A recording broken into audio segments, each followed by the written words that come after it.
Hey everybody, what's up? It's time. It's time for a YouTube video. That's right. How are you? Hope you're having a good day. Hope you're feeling good, smelling good. That your Friday nights are kicking off in the proper direction, which is hopefully in the direction of a lot of fun and rewarding activities. I wanted to do an update about the state of Destiny 2. I don't know why this sort of hit me, but I feel like we've seen, and I've done a lot of videos like the state of Destiny 2, and it's always when things are bad. And so I thought we could talk about what's going right. What is moving in the positive direction, and things that I really think Bungie's nailing right now. So there you go, guys. We'll talk about the state of Destiny 2 post-Forsaken. I wanted to wait a little bit to do this. So now we're through basically two full curse weeks, which means we've got to experience everything that has to happen. The story is still not done yet. For those of you keeping track about how long the story's not done yet because it's still evolving, even though it's week to week. So, 6 weeks into new DLC, and we still don't know all the story, which I think is fantastic. Which, can we talk about the storytelling? The storytelling in Destiny 2 Forsaken is the storytelling, not in Forsaken. The storytelling in Forsaken. God, I don't know what the fuck I'm talking about today, man. I'm so distracted and I'm amped up. It's great. The curse week resetting and the fact that everybody in the Dreaming City, which now I want to go there, is still aware of the horrible things that are going to happen to them it's this special kind of horror, and I feel like it's understated, right? Like there's something very Lovecraftian about knowing that if you turn to the right, you're going to die a miserable death, and reliving that moment over and over and over again, screaming at your body to go the other direction, but you can't. And that is the life that every single one of the Awoken in the Reef, including Petra, is living right now. She's sending people off to their death. They're being attacked in the same ways over and over again. They can't change anything, even though they know what's going to happen. And they're trying to figure out what's going on. I think that's just it's horrifyingly beautiful storytelling. So mega props on that. We have our first event post-Forsaken, actual seasonal event. Festival of the Lost is probably one of the biggest things that people disliked about Destiny 1. Festival of the Cost, as it was called, and as it was called, what a douchebag this Broman guy is now. And now I feel pretty comfortable saying I'm really enjoying Festival of the Lost.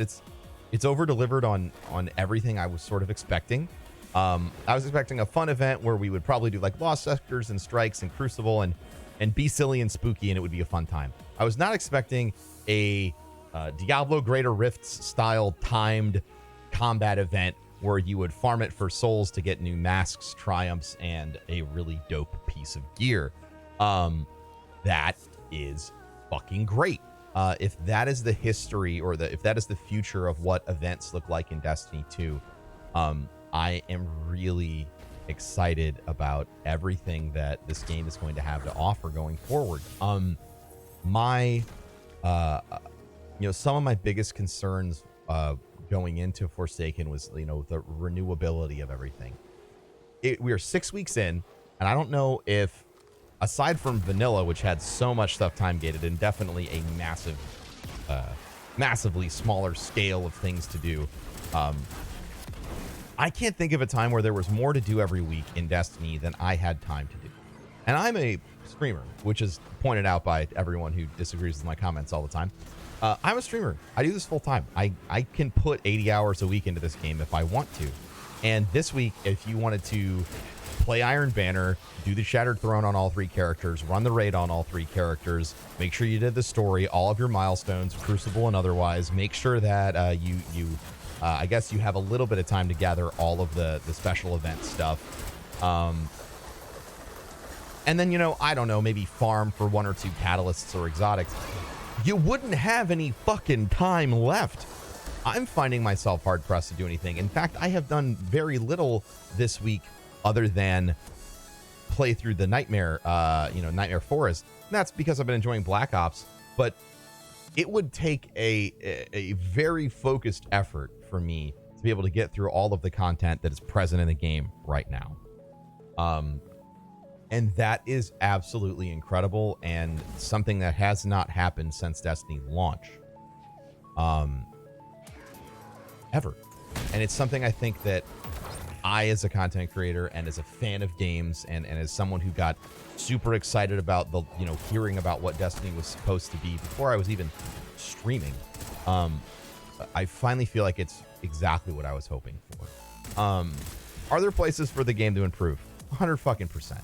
I'm really excited to see what Black Armory is going to bring and what these continuously evolving end game pieces of content are going to bring. I'm really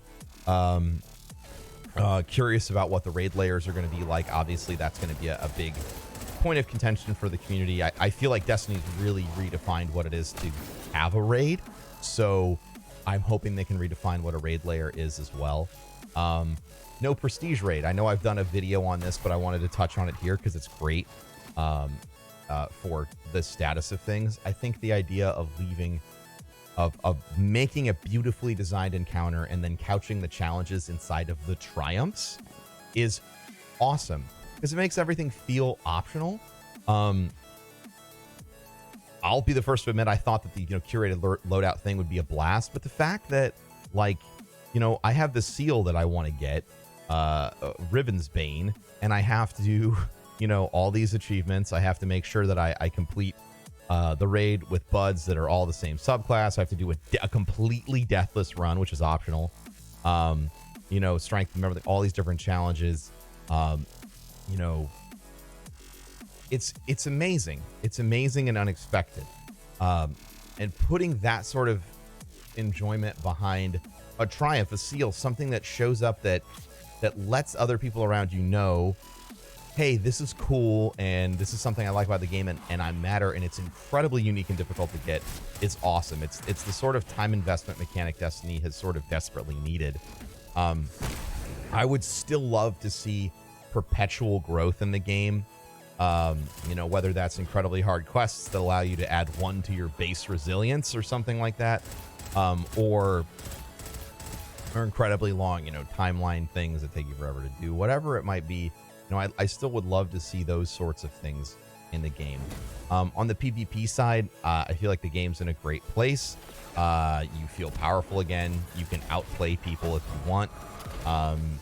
Although the Luna's Howl is great and it should be, the top tier weapon, you can still play against it pretty well. As much as I've played Crucible, other than the issue with Titan skating, which is way more than it was in Destiny 1. And I know you may hate me for saying that, but it's fucking true. As someone who played Titan and skated all the time, I couldn't zip across the map 10 times faster than anyone else. That's exaggeration. That's the point. I am just, really happy with the place that PvP is in. I can't wait to see what Trials of the Nine turns into when it comes back. I hope it is something as engaging and enjoyable as, this raid has been for the PvP or PvE community. Something that people really want to dive into. I really can't wait to dive into it. Whatever it might be, because I actually feel like I can play. I actually feel like I can pull off some cool plays and do a good job in a competitive environment, because I don't have to play hand-holdy. Because I like to play aggressive, and that, you just couldn't. You just couldn't. And I die a lot, but I couldn't play the way I wanted to. And now I feel like there are ways to play for every single play style. The sleeper changes have been pretty good for Gambit. I haven't had a chance to play a lot of Gambit after that. I got my Dregden title, and I was like, I'm done with this shit. I don't want to do this ever again for a little bit. But I'm excited to jump back into Gambit and have a good time. I think once Trials comes back, the ritual of the game every week will feel like it's been reinstilled. You'll have raid and trials and raid and trials and curse week and raid and trials and curse and raid and trials. And it's really just going to keep hammering in the content, and that's great. And as the game expands, I hope that sort of cadence is available continuously for everybody who wants to play, Destiny 2. I also think that they did a great job with including the 2 other DLCs that they've done with purchase. I think that's been a smart move.